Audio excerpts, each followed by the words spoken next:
കൂട്ടുകാർക്ക് നല്ലൊരു ദിവസം ആശംസിച്ചുകൊണ്ട് മാമ്പഴത്തിന്റെ പുതിയ വീഡിയോയിലേക്ക് സ്വാഗതം. ആദ്യമായിട്ട് കാണുന്നവരാണെങ്കിൽ ചാനൽ ഇഷ്ടപ്പെട്ട ഒന്ന് സബ്സ്ക്രൈബ് ചെയ്യണേ. അതോടൊപ്പം തന്നെ കണ്ടുകൊണ്ടിരിക്കുന്ന എല്ലാവരുടെ സപ്പോർട്ടിലേക്കും തുടർന്നും പ്രതീക്ഷയുണ്ട്. നമുക്ക് നേരെ ആദർശിന്റെ നയനയുടെയൊക്കെ അടുത്ത ആഴ്ചയിലെ പ്രമോ വിശേഷത്തിലേക്ക് പോയാലോ. അടുത്ത ആഴ്ചയിലെ പ്രമോ വിശേഷം എന്ന് പറഞ്ഞിട്ടുണ്ടെങ്കിൽ നല്ല അടിപൊളി വിശേഷങ്ങളാണ് നടക്കാൻ പോകുന്നത്. നമ്മുടെ അബിയുടെ പ്ലാനുകളും പദ്ധതികളും അങ്ങനെ പൊളിഞ്ഞ് പാളീസായി പോവാണ്. അതിന്റെ വിശേഷങ്ങളാണ്. അഭി ഭയങ്കര പ്രതീക്ഷയോട് കൂടിയാണ് നവ്യനെയും കൊണ്ട് ഹണിമൂൺ ട്രിപ്പ് പോകുന്നത്. അവിടെ വെച്ച് നവ്യനെ ഇല്ലാതാക്കണം. അതിനു വേണ്ടിയിട്ട് ഒരു കൊട്ടേഷൻ ടീമിനൊക്കെ കൊടുത്തു. അപ്പൊ അതിന്റെ വിശേഷങ്ങളാണ്. അവിടുന്ന് ആദർശം നയനെ കനിക എല്ലാരും കൂടെ കൂട്ടി നവ്യനെ രക്ഷിച്ച് തിരിച്ചു കൊണ്ടുവരുന്ന വിശേഷങ്ങളാണ് നമ്മൾ അടുത്ത ആഴ്ച കാണാൻ പോകുന്നത്. ഈ ഒരാഴ്ച നമ്മൾ കണ്ടേന്ന് പറഞ്ഞിട്ടുണ്ടെങ്കിൽ ആദ്യം വിഗ്രഹങ്ങളുടെ കാര്യമായിരുന്നു. പിന്നീട് കണ്ടേന്ന് പറഞ്ഞിട്ടുണ്ടെങ്കിൽ നവ്യനെ തട്ടിക്കൊണ്ടു പോകുന്നായിരുന്നു കൊട്ടേഷൻ ടീം. അങ്ങനെ തട്ടിക്കൊണ്ടുപോയ നവ്യനെ എന്ത് ചെയ്യാണ്, വിട്ടു സതീശനെ കൊണ്ടുപോകാൻ തട്ടിക്കൊണ്ടൊക്കെ പോകുന്നേ. കൊണ്ടുപോയിട്ട് ഒരു കെട്ടിടത്തിനകത്ത് കൊണ്ടുപോയി വായിക്കകത്തൊക്കെ സെല്ലോ ടേപ്പ് എല്ലാം ഒട്ടിച്ച് ഇങ്ങനെ മൊത്തം കൈയും കാലും ഒക്കെ ഇട്ടേക്കുവാണ്. മിണ്ടാൻ പോലും പറ്റാത്തൊരവസ്ഥയിലാണ് കൊണ്ട് ഇട്ടേക്കുന്നത്. പിന്നീട് വെട്ടു സതീശനെ അഭി വിളിക്കുന്നുണ്ട്. അപ്പം അഭിക്ക് ഒരാളെ കൊട്ടേഷൻ ടീമിനെ ഏൽപ്പിച്ചിട്ടുള്ളൂ. പക്ഷെ അതിനകത്ത് വെട്ടു സതീശനുണ്ട്. ഇല്ലാതാക്കാൻ വരുന്ന വെട്ടു സതീശനാന്ന് അറിയത്തില്ലായിരുന്നു അഭിക്ക്. പിന്നീട് അഭിവിനെ വിളിച്ച് പറയുന്നുണ്ട് വെട്ടു സതീശൻ, അവളുടെ കാര്യമൊക്കെ ഞാൻ നോക്കണം, ഒന്നുകൊണ്ടും പേടിക്കണ്ട, അവൾ ഇല്ലാതാക്കുന്ന കാര്യം ഞാൻ ഏറ്റെന്നൊക്കെ പറയുക. ആ ഒരു സന്തോഷത്തിലായിരുന്നു അഭി ഇരുന്നത് തന്നെ. പക്ഷെ സതീശന്റെ ഉള്ളിലെ ആഗ്രഹം അതൊന്നും ആയിരുന്നില്ല. അവളെ സ്വന്തമാക്കണം, അവളെ ഇല്ലാതാക്കാനായിട്ട് അവന് കഴിയില്ല. അവൻ ജിലേബി എന്ന് പറഞ്ഞു തന്നെയാ നവ്യനെ ഉപമിക്കും തന്നെ. കല്യാണത്തിന് മുമ്പ് അവളെ ഇല്ലാതാക്കാനായിട്ട് കൊട്ടേഷൻ കൊടുത്തു കഴിഞ്ഞപ്പോൾ അന്ന് ഇവളെ തട്ടിക്കൊണ്ടുപോയി കല്യാണം നടത്താൻ ശ്രമിച്ചതാ സതീശൻ. അന്ന് അവിടുന്ന് രക്ഷിച്ചുകൊണ്ട് വന്ന ഈ പറയുന്ന ആദർശ നയനൻ തന്നെയായിരുന്നു. വീണ്ടും വേണ്ടേ അവൻ തന്നെ തട്ടിക്കൊണ്ടു പോയിട്ട് അവിടെ കൊണ്ട് പിടിച്ചു കെട്ടിയിട്ടേക്കുവാണ്. ഈ സമയത്ത് നവ്യനെ കാണാതെ ആകെപ്പാടെ ടെൻഷൻ അടിച്ച് നയനയും ആദർശമില്ലായിരിക്കുക. എവിടെ പോയി അന്വേഷിക്കണം, എന്ത് ചെയ്യണമെന്നും അറിയത്തില്ല. അഭിയാണ് വെൽ പ്ലാൻഡ് ആയിട്ടായിരുന്നു കാര്യങ്ങളൊക്കെ നീക്കിയിരുന്നത്. ഹോസ്പിറ്റലിലേക്ക് വന്ന സമയത്ത് തന്നെ ഡോക്ടറെ കണ്ട് ഡോക്ടർക്ക് വേണ്ടുന്ന പണമൊക്കെ നൽകി. എന്നിട്ട് തനിക്ക് വലിയ സീരിയസ് ആണ് അങ്ങനെയൊക്കെ പറഞ്ഞു. അപ്പൊ ഡോക്ടർ എന്ത് ചെയ്യാണ്, വീട്ടിൽ നിന്ന് കാണാൻ വരുന്ന ആദർശിന്റെ അച്ഛനോടും എല്ലാവരോടും പറയുന്നുണ്ട്, നല്ല സീരിയസ് ആയിട്ടാണ്, ഇപ്പൊ ഇച്ചിരി കുറവുണ്ട്, കുഴപ്പമൊന്നുമില്ല എന്നൊക്കെ പറയുന്നുണ്ട്. നിങ്ങൾ നന്നായിട്ട് സൂക്ഷിക്കണം, മനസ്സിന് അധികം ടെൻഷനൊന്നും കൊടുക്കാൻ പാടില്ല എന്നൊക്കെ പറയണം. അപ്പൊ എല്ലാരും അത് വിശ്വസിച്ചു. അബിക്ക് അത്ര വലിയ അടിയാണ് തലയ്ക്ക് ഏറ്റിരിക്കുന്നത്. അപ്പൊ മുറിവുള്ളതുകൊണ്ട് അതിൻ്റെതായ ബുദ്ധിമുട്ടൊക്കെ കാണൂന്ന്. പക്ഷെ അബിയോ അവൻ അതിനേക്കാളും വലിയ തരികടിയാ. അവന്റെ അഭിനയം കണ്ടിട്ടുണ്ടെങ്കിൽ ഓസ്കാർ നേടും, അതുപോലത്തെയുള്ള അഭിനയോ അവൻ കാഴ്ചവെക്കെന്ന് പറഞ്ഞിട്ടുണ്ടെങ്കിൽ. നവ്യനെ കണ്ടില്ല, അവളെ ആരും തട്ടിക്കൊണ്ടുപോയെന്ന് പറഞ്ഞ് വാവിട്ട് നിലവിളിക്കുക. അവളില്ലെങ്കിൽ ഇനിയിപ്പോ ഒരു നിമിഷം പോലും ഞാൻ ജീവിച്ചിരിക്കില്ല എന്നൊക്കെ അബിയുടെ പറച്ചില്. പക്ഷെ ഇതൊക്കെ ആയിട്ട് ഇനിയിപ്പോ നയനയ്ക്ക് ചെറിയ സംശയം ഉണ്ടാകുന്നുണ്ട്. കാരണം ഇന്നലെ വരെ നവ്യനെ കണ്ണെടുത്താൽ കാണത്തില്ലാത്ത അബി ഒറ്റ ദിവസം കൊണ്ട് അങ്ങോട്ട് മാറിയിട്ട് അവളില്ലാതെ ജീവിക്കാൻ പറ്റില്ലെന്ന് പറഞ്ഞ് കരയണമെങ്കിൽ അതിനകത്ത് എന്തെങ്കിലും ട്വിസ്റ്റ് ഇല്ലാതിരിക്കുമോ? പിന്നെ പറയാൻ പറ്റില്ല, മനുഷ്യന്റെ കാര്യമല്ലേ, എപ്പോഴാ ഏത് നേരത്താ നന്നാവുന്നെന്ന് പറയാൻ പറ്റില്ലല്ലോ. അങ്ങനെ അബി അങ്ങനെ ഭയങ്കരമായിട്ട് അങ്ങനെ അഭിനയിച്ചുകൊണ്ട് തകർത്തുകൊണ്ടിരിക്കുക. ജലജയ്ക്ക് മനസ്സിലായി അബിയുടെ അഭിനയമൊക്കെ. പിന്നീട് ജലജ ഇവരെല്ലാരും ഐസിയുന്ന് പുറത്തിറങ്ങിയ സമയത്ത് അബിനെ കാണാൻ ചെല്ലുന്നുണ്ട്. അബിയോട്, നീ ഓവറായിട്ടൊന്നും ആക്ട് ചെയ്യണ്ട കേട്ടോ, അത് ചിലപ്പോൾ കുളമാവെന്ന് പറയണം. ഇല്ലമ്മ, അങ്ങനെ ഒരു പ്രശ്നമില്ല, ഞാൻ ഓവറായിട്ടൊന്നും ആക്ട് ചെയ്യുന്നൊന്നുമില്ല, അമ്മയ്ക്ക് മനസ്സിലായില്ല കാര്യങ്ങള്. ഇനി അവൾ ജീവനോടെ തിരിച്ചിട്ടില്ല, ഇപ്പോഴും കൂടെ ഞാൻ അവരെ വിളിച്ചായിരുന്നു. അവൻ ഇപ്പൊ അവളെ ഇല്ലാതാക്കി കാണും. ഇനി നമ്മൾ കേൾക്കാൻ പോകുന്ന അവളുടെ മരണവാർത്തയായിരിക്കും. അങ്ങനെ നടക്കാൻ പോകാത്ത സ്വപ്നങ്ങളൊക്കെ നെയ്തുകൂട്ടി അബിയും ജലജ ഇരിക്കുമായിരുന്നു. ഈ സമയത്ത് പിന്നീട് കാണിക്കുന്ന പറഞ്ഞിട്ടുണ്ടെങ്കിൽ കനക എന്ത് ചെയ്യുക, കുറച്ച് പച്ചക്കറിയൊക്കെ മേടിക്കാൻ ചന്തയിലേക്ക് പോകുന്നുണ്ട്. ചന്തയിലേക്ക് പോയി പച്ചക്കറിക്കൊക്കെ വില പേശിക്കൊണ്ട് നിൽക്കുമായിരുന്നു. അപ്പോഴാണ് വെട്ടു സതീശനും കൂട്ടുകാരും അങ്ങോട്ട് വരുന്നത്. വെട്ടു സതീശന്റെ ഉള്ളിലെ ഏക ആഗ്രഹം എന്ന് പറഞ്ഞിട്ടുണ്ടെങ്കിൽ അവളെ കല്യാണം കഴിച്ച് തന്റെ ഭാര്യയായിട്ട് കൂടെ പൊറപ്പിക്കണം എന്നാ. അപ്പൊ നവ്യ അലറി വിളിച്ച് പറയുന്നുണ്ട്, ഞാൻ പ്രഗ്നന്റ് ആയിരുന്നു ചെയ്യരുതെന്ന്. ശരിക്കും അവൾ പ്രഗ്നന്റ് ഒന്നും അല്ല, പിന്നെ തടി കേടാതിരിക്കാൻ വേണ്ടി അവള് പറയുന്നതാ. പക്ഷെ അവന്മാർക്ക് അത് വല്ലതും കുഴപ്പമുണ്ടോ?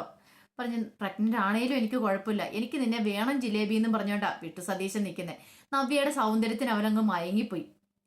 അങ്ങനെ അവളെ കല്യാണം കഴിക്കാനുള്ള മാലയൊക്കെ മേടിക്കാനായിട്ട് വെട്ടു സതീശൻ മാർക്കറ്റിലേക്ക് വരിക. ഈ സമയത്താണ് അവിടെ കനക നിൽക്കുന്നതാണ്. പക്ഷെ കനകേനെ അവൻ കണ്ടില്ല, അവന് മനസ്സിലാവുകയും ചെയ്തില്ല സതീശന്. പക്ഷെ കനകയ്ക്ക് മനസ്സിലായി, അന്ന് നവ്യനെ കടത്തിക്കൊണ്ട് പോയത് ഇവനാണല്ലോ എന്നൊരു ചിന്ത കനകയുടെ ഉള്ളിലുണ്ടാകുന്നുണ്ട്. പിന്നീട് കനക ഇങ്ങനെ മുഖം മറിച്ച് നിൽക്കും, ഇവരെന്താ സംസാരിക്കുന്ന അറിയാൻ വേണ്ടി. അങ്ങനെ ഇവരുടെ സംസാരത്തിൽ നിന്ന് ആ ഒരു കാര്യം മനസ്സിലായി, ഒരു പെണ്ണിനെ കടത്തിക്കൊണ്ട് വന്നിട്ടുണ്ട്, അവളെ കല്യാണം കഴിക്കാനാണ് പുറപ്പാട്. പക്ഷെ ഏത് പെണ്ണ എങ്ങനെയൊന്നും അറിയത്തില്ല. പിന്നീട് പതുക്കെ കനക എന്ത് ചെയ്യണം, തല വഴി ആ സാരിത്തുമ്പൊക്കെ ഇട്ട് മറിഞ്ഞ് നോക്കി കഴിയുമ്പോഴത്തേനും ഓരോ മാല സെലക്ട് ചെയ്തോണ്ടിരിക്കുക അവള്. അല്ല അവളല്ല, സോറി, സതീശന്. ചേരുന്ന മാല ഏതെന്ന് അറിയത്തില്ല.